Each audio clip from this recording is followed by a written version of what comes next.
close to them. Yeah, that was my take when I read this one. But I understand that's the way. Well, we do that. That's the way we learn at school actually, because you just pick someone close to you, and they probably do the same when you go coming back to work. Oh, yeah, that's the way we do it at school. I just pick someone and get a result. Good to go. And I got a paper for a conference. It means I can go to the conference and my employer will pay me. So that's good too. What about the method I used? What about the setup? Is lab a proper place? Is there any other way you could do it? Or is it okay to do it? I mean, if you saw the paper, they refer to another study saying that they tried the difference. There is a reference in the paper saying it's okay to do it in the lab because someone had experiment doing the same experiment outside the lab and inside the lab, and there was no big difference. So they said that's why we can do it in the lab. Doesn't that depend on what kind of research you're doing? Yeah. For this one. I would say you should try it in different places, such as a bus or walking, something like that, in a crowded place. Because because of the distractions and because what I said in the also when I say when do you use a phone? Well, probably in the lab is where you not use it, but everywhere else is probably use a phone. So maybe you should try it in a more realistic environment.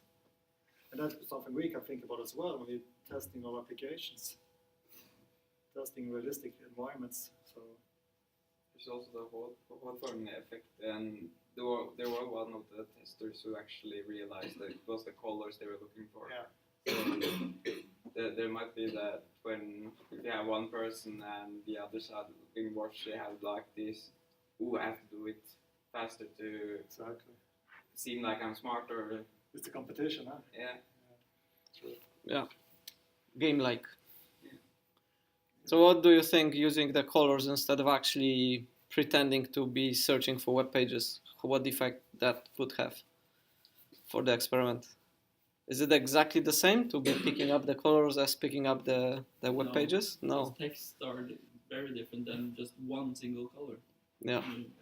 Yeah, I believe so too. It's so if you that was what I think about too. If you have a card stack, and it's not that easy to distinguish between those as it is when you're using a color, so that also might be something which is problematic with this one. Yeah. Yeah, say if you have more front pages in different tabs, for example, and you have the mobile course and then you have the game course, and then with the header exactly the same, and then you will see just the same page, but it's different. True. Absolutely. So, so when it comes to findings and generalization, will we trust them? Will we use this one when we develop stuff? Do you think to the card stack? Yes. So Safari now uses the same model. Yes. They have a bit more space between them though, and not just cramp them too much. Yeah. I expected to have better layout. Yeah. This one, the demo one. Seems like the Android is always closer to the computer engineers, and the Apple is closer to the designers. Okay. All right. I'm happy. Any more questions, comments? So what do you guys thought about the article? Who read that one? And what did you feel? You felt it was a well-conducted study, well-described?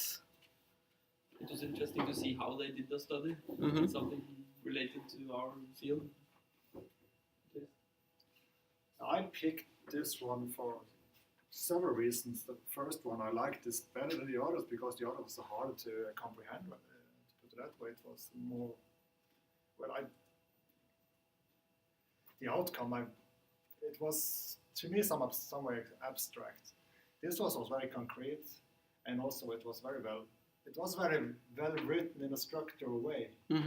So it's good in academic environment like this to use it as an example. Yeah. And especially as the first example when we're doing this class. So I agree, yes. So I quite like the structure and the easiness to follow the article. I liked the way they sort of organized the paper. It was very clear and understandable, all the steps. what I was missing was the kind of analysis why they got particular results, right? So they had some findings. They have a discussion chapter, but it's very short. It's short and it's not very in depth, and it's not something like we tend to do more of that, right? So we try to find out some effect and then analyze why the effect is there. And the why is the most important thing. The effect is secondary, right? The principle why something happened particular way is more relevant. So one of the things which I believe is the case here is that if you have if you're doing this, yeah, you had it on one of the slides actually. So if we go back,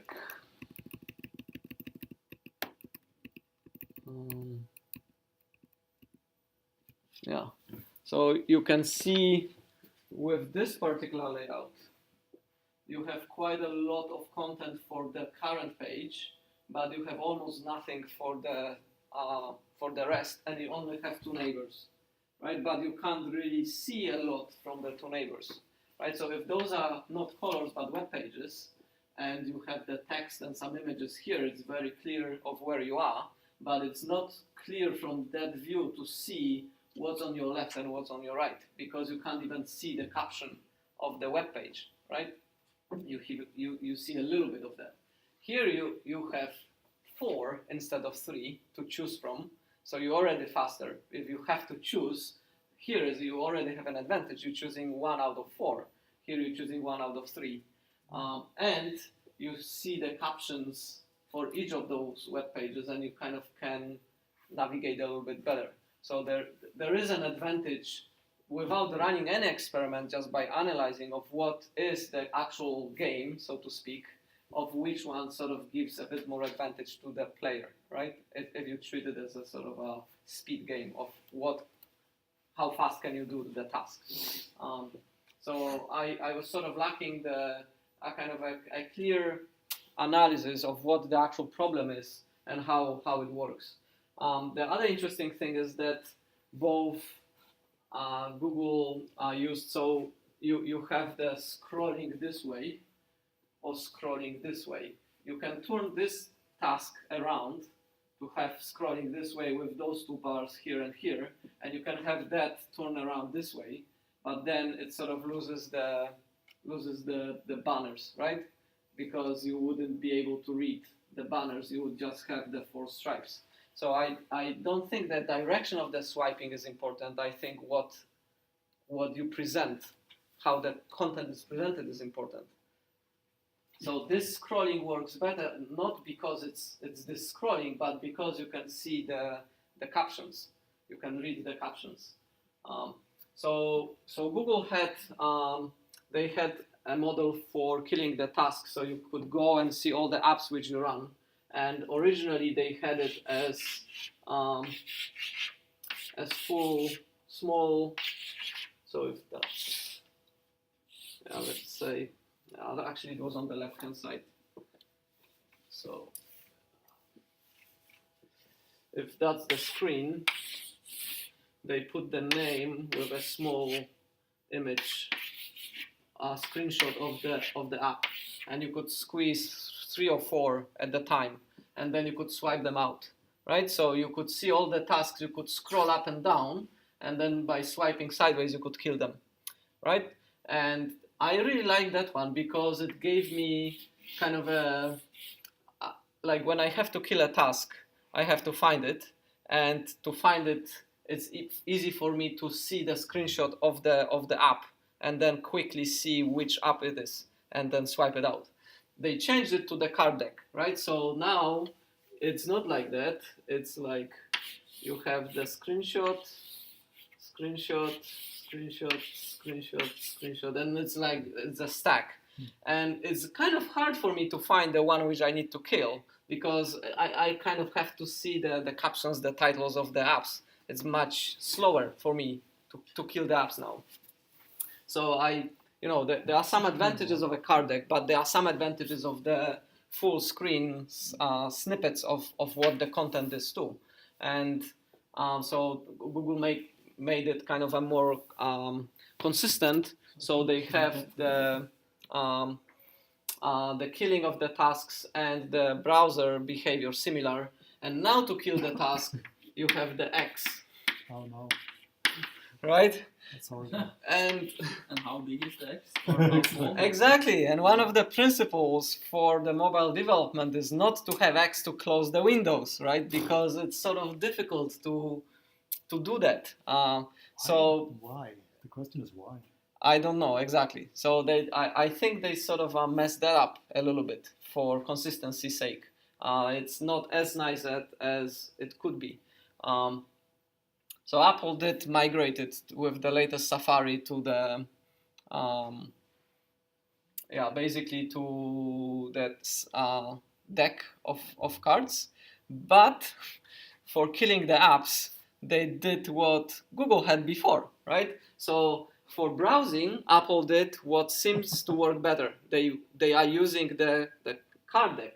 But for killing the apps, they basically show you the apps, screenshots, and then you swipe them up and down, and you kind of quickly can find which one you want to kill, and then you kill it, right? So they improved it in a sense. Like for me, I feel this model is better for killing the apps, and the other one is better for the browser, and Apple just did that. Yeah. Google unified it and screwed the killing the apps because it doesn't work anymore for me. I feel it's sort of more clunky and harder for me to find which app I want to kill.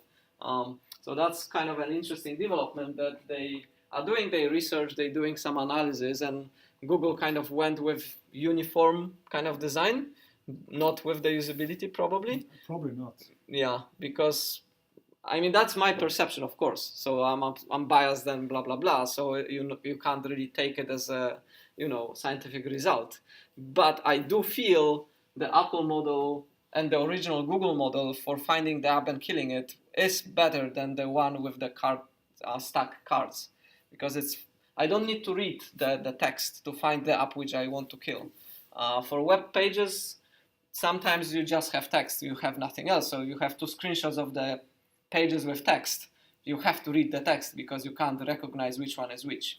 So for web pages, the card deck works probably better. I would agree with their findings, even though maybe the research they had about saying that normally people kill everything at the same time, so just remove all. And possibly.